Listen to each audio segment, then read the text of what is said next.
قد أفلح من تزكى وذكر اسم ربه فصلى بل تؤثرون الحياة الدنيا والآخرة خير وأبقى إن هذا لفي الصحف الأولى صحف إبراهيم وموسى.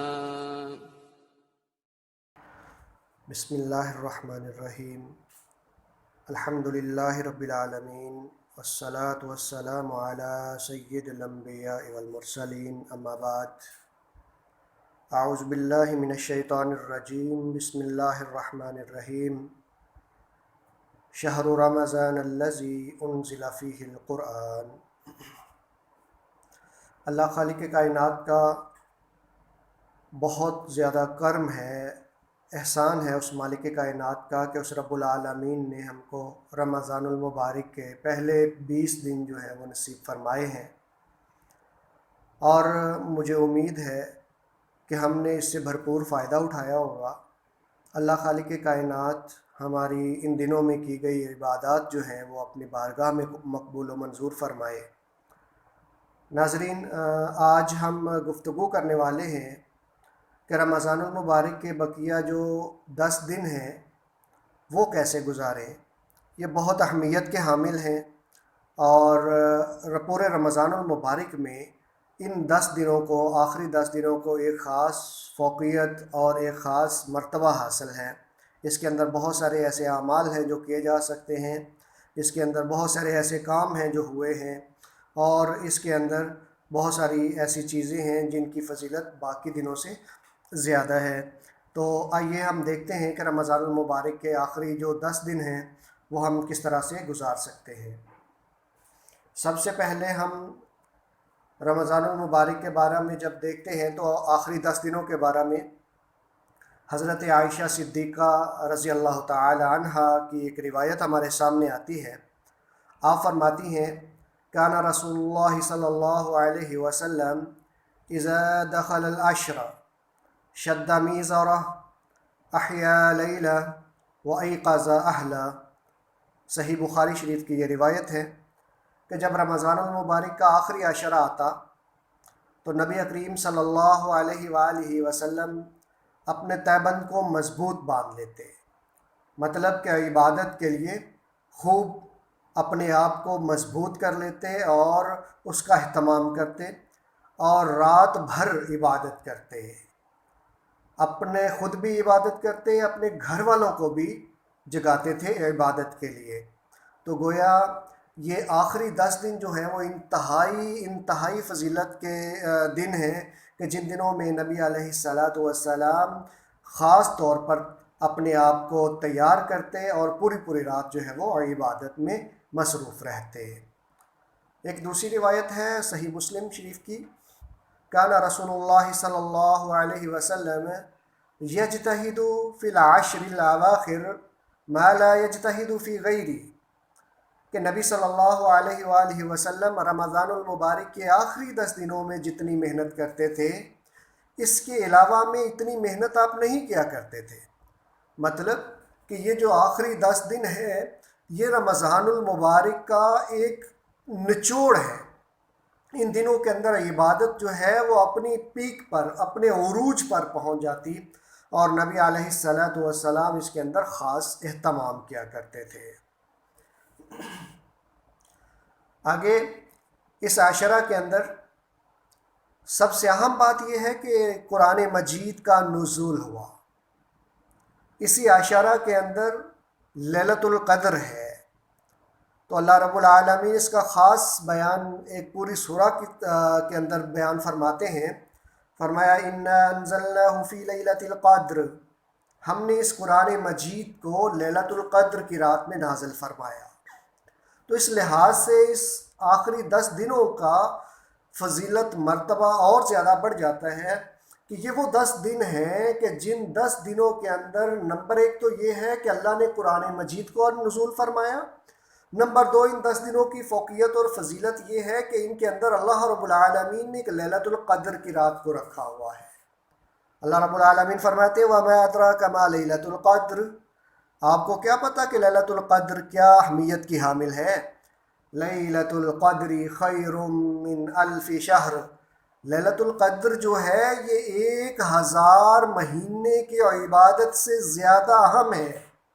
ایک طرف ایک بندہ دن رات 1000 مہینے تک عبادت کرتا ہے، دوسری طرف امت محمدیہ کا وہ خوش نصیب انسان صرف ایک رات اللہ کے لیے جاگ لیتا ہے جو لیلۃ القدر اس کو نصیب ہو جاتی ہے، تو اللہ رب العالمین اس بندے کو اس ایک رات کے بدلے میں 1000 مہینے کی عبادت کا ثواب جو ہے وہ عطا کر دیتے ہیں۔ آگے چلتے ہیں۔ نبی علیہ السلام کا فرمان ہے، سیدنا حضرت ابو ہریرہ رضی اللہ تعالیٰ عنہ کی روایت ہے، من قام لیلۃ القدر ایمانا و احتسابا غفر له ما تقدم من ذنبه، صحیح بخاری کی روایت ہے کہ جس نے لیلۃ القدر کی رات کو قیام کیا، یعنی اللہ کی عبادت کے اندر وہ مصروف رہا، اس کا کوئی اور مطمع نظر نہیں تھا، صرف اللہ کی رضا اور اس کی خوشنودی ہی مطلوب تھی، تو اللہ رب العالمین فرماتے ہیں نبی علیہ السلام کی زبان سے کہ اس کے پچھلے گناہ معاف کر دیے جائیں گے۔ پیچھے جتنے بھی گناہ اس سے ہو چکے ہیں اللہ رب العالمین اس ایک رات کے بدلے میں اس کے تمام گناہ جو ہے وہ معاف کر دیں گے اور 1000 رات کا ثواب اللہ رب العالمین عطا فرمائیں گے۔ آگے چلتے ہیں۔ سیدہ عائشہ صدیقہ رضی اللہ تعالی عنہا کی ایک روایت صحیح بخاری کی، فرماتی ہے کہ ان رسول اللہ صلی اللہ علیہ وسلم قال تحروا لیلۃ القدر فی الوتر من العشر الاواخر من رمضان، نبی علیہ السلام فرمایا کرتے ہیں کہ لیلۃ القدر کو آخری عاشرہ کی طاق راتوں میں تلاش کرو، یعنی کہ 21، 23، 25، 27 اور 29 کی راتوں میں اس کو تلاش کرو۔ اس میں تو کوئی شک نہیں ہے کہ لیلۃ القدر جو ہے یہ آخری عاشرے کی طاق راتوں کے اندر ہے، اور اگر کوئی انسان اپنا ٹائم ٹیبل اس طرح سے بناتا ہے کہ آخری عاشرے کی ساری راتوں کو جاگ لیتا ہے، تو میں سمجھتا ہوں کہ اس سے افضل ترین انسان کائنات میں نہیں ہو سکتا۔ وہ اپنی عبادت اور ریاضت کو مکمل جو ہے وہ اس کی پیک تک پہنچ جاتا ہے۔ تو اللہ رب العالمین کے نبی علیہ السلام کا ارشاد گرامی ہے کہ لیلۃ القدر کو رمضان المبارک کی آخری طاق راتوں کے اندر جو ہے وہ تلاش کرو۔ اب آ جاتے ہیں، بعض لوگوں کا سوال ہوتا ہے کہ سر لیلۃ القدر تو ہے لیکن ہم اس کی عبادت کے اندر کون سی ایسی خاص دعا ہے جو پڑھے جو ہمیں لیلۃ القدر کی رات میں ہمیں وہ زیادہ فائدہ دے؟ یہی سوال حضرت اما عائشہ صدیقہ رضی اللہ تعالی عنہ نے نبی علیہ السلام سے کیا کہ اللہ کے پاک پیغمبر، اگر میں لیلۃ القدر کو پا لیتی ہوں تو میں کون سی دعا کروں؟ نبی علیہ السلام نے ایک دعا سکھائی، فرمایا یہ دعا پڑھا کرو، اللہم انک عفو تحب العفو فاعف عنی، فاعف عنا بھی پڑھ سکتے ہیں، فاعف عنی بھی پڑھ سکتے ہیں کہ اے میرے پروردگار آپ تو بہت معاف فرمانے والے ہیں اور معاف کرنے کو پسند بھی فرماتے ہیں، مولا کریم مجھے بھی معاف فرما دیں۔ اگر آپ لیلۃ القدر کی رات کو پا لیتے ہیں، بلکہ میں یوں کہتا ہوں کہ لیلۃ القدر کی تلاش میں آپ جتنی راتیں بھی گزارتے ہیں ان راتوں کے اندر اس دعا کا خصوصی ذکر اذکار کرنا چاہیے، اس کو ورد میں رکھنا چاہیے۔ انشاءاللہ الرحمن اللہ خالق کائنات ہمیں وہ لیلۃ القدر کی سعادت نصیب فرمائیں گے۔ میں تو یوں کہتا ہوں کہ خوش نصیب ہے وہ شخص جس نے اس رات کو پا لیا، اور بد نصیب ہے وہ جس سے یہ رات چھین لی گئی۔ لیکن ایک غور طلب بات یہاں پر یہ ہے کہ ہم اپنا آخری عاشرہ گزارتے کیسے ہیں، ہماری روٹین کیا ہوتی ہے؟ ہم زیادہ تر یہ آخری عاشرہ جو ہے وہ بازاروں کے اندر گزار دیتے ہیں، شاپنگ کے اندر، راتوں کو شاپنگ بازاروں کی، بازاروں میں چلے جاتے ہیں، مارکیٹوں میں چلے جاتے ہیں، بڑے بڑے مالز میں جاتے ہیں، مخلوط ہوتے ہیں، اختلاط ہوتا ہے مرد و زن کا، اور عبادت کی روحانیت جو ہے وہ وہاں پر ختم ہو جاتی ہے۔ رمضان المبارک کا تقدس پامال ہوتا ہے۔ ہم کو ضروری کام کے لیے ضرور جانا چاہیے، لیکن یہ زیادہ تر کوشش کریں کہ رمضان المبارک کی وہ طاق راتیں ہیں اور خاص کر کے آخری عاشرہ جو ہے وہ اس طریقے سے گزاریں کہ اس طریقے کے اس کے اندر ہم عبادت میں ہی مصروف رہیں، بلکہ نبی علیہ الصلوۃ والسلام تو رمضان المبارک کے آخری عاشرے میں اعتکاف کیا کرتے تھے، اعتکاف کیا کرتے تھے۔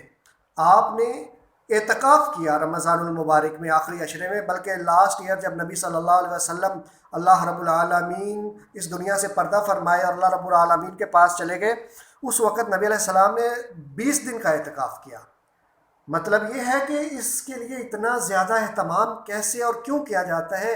آخر اس کے اندر کوئی راز پوشیدہ ہے، آخر اس کے اندر کوئی ایسی چیز ہے جو نبی علیہ الصلوۃ والسلام پوری رات پورے 10 دن اعتکاف کرتے، اللہ کی عبادت کے اندر مصروف ہو جاتے اور دنیا سے کٹ جاتے، دنیا کے تعلقات کو ختم کر دیا جاتا، دنیا کے کاموں کو مؤخر کر دیا جاتا، صرف اور صرف رمضان المبارک کی آخری عاشرے کے اندر اللہ اور بندے کے تعلق کو مضبوط ترین کر لیا جاتا۔ دعا ہے کہ اللہ رب العالمین ہمیں بھی اس رات میں اپنی عبادت کرنے کی توفیق عطا فرمائے اور اس کو ہمارے لیے ذریعہ بخشش بنائے، اور اس رات کی تمام سعادتیں جو ہے وہ ہمیں نصیب فرمائے اللہ رب العالمین۔ جزاک اللہ خیر۔ آخر دعوانا ان الحمد للہ رب العالمین۔ جزاک اللہ خیر، احسن الجزاء۔